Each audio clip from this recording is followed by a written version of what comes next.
Those were people in Israel protesting Benjamin Netanyahu's far-right regime. I mean, they're out there in force, right? And from Common Dreams, let's take a look at this. Carrying signs reading "Together Against Fascism and Apartheid." Yes, they did.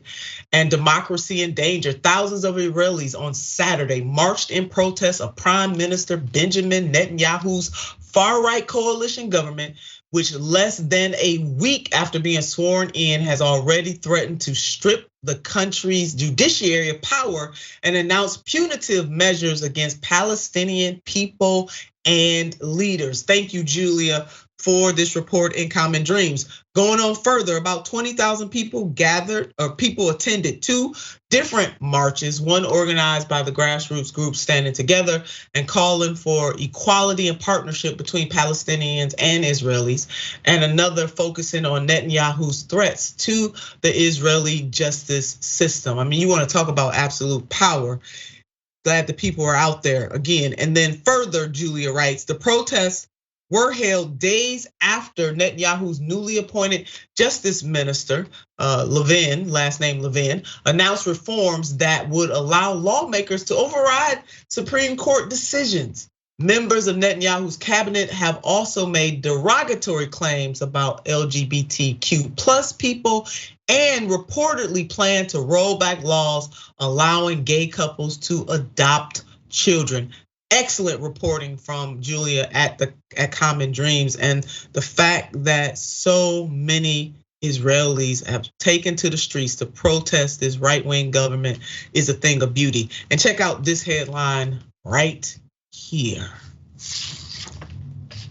Israel accused of trying to topple the Palestinian Authority, and it bans public waving of the Palestinian flag. Now, it's important to note that in 2022, especially brutal in the Israeli-Palestinian conflict, we want you to take a look at this chart. Palestinians killed by Israeli forces in the West Bank. And you can see from 2006 to 2022, we have moments of low numbers, even though to say low numbers about folks being killed is, there's nothing low about people being killed, but then we see moments of peaks. And in 2022 at 146, and this is coming from the United Nations Office for Coordination of Humanitarian Affairs. So good on these protesters for making their voices heard and letting it be known that they will not sit idly by as Netanyahu and his regime seek to shift Israel into tyranny. And those protesters are true voices calling for peace in that region, and God bless them for doing so. Yeah, this story I think really highlights how disconnected states are from their people oftentimes. Yeah. There are many people in Israel who are not Zionists, who don't support the apartheid that is happening there, but they were born there, and many of them were forced to serve in the IDF without even agreeing with the mission of the IDF and what the IDF is doing, the Israeli Defense Forces. And what's happening right now in Washington at the Hilton is AIPAC is having their political leadership conference with Chuck Schumer in attendance, with Hakeem Jeffries in attendance. And we should really be critical with how intertwined our support of Israel is with the Democratic Party. It's literally squashing progressives from getting into the seats that they should rightfully be in, yourself included, Senator Turner.